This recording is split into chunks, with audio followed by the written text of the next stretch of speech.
había pacientes a los que no podíamos operar por el gran riesgo que esa cirugía conllevaba.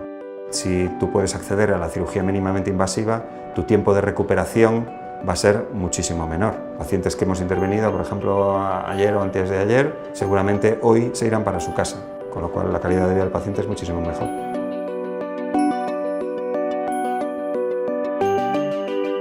El quirófano híbrido es un quirófano en el que se incluye dentro del quirófano un sistema de imagen radiológica.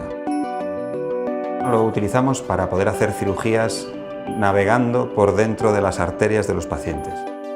Este sistema nos permite ver por dónde va ese catéter para llegar a donde quieres actuar.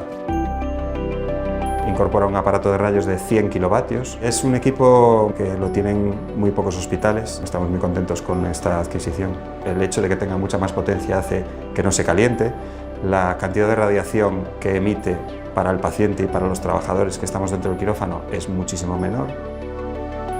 Esta tecnología permite trabajar en 3 dimensiones por dentro del paciente. Nos da una calidad de imagen buenísima, con una definición espectacular.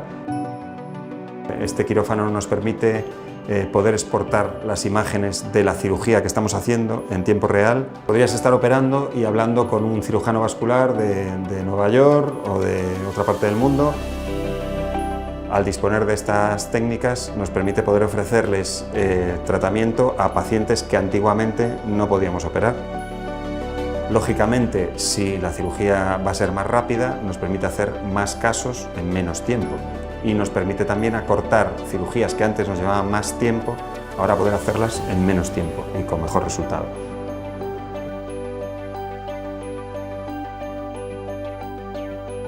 Actuación cofinanciada pola Unión Europea a través do Fondo Europeo de Desenvolvemento Rexional.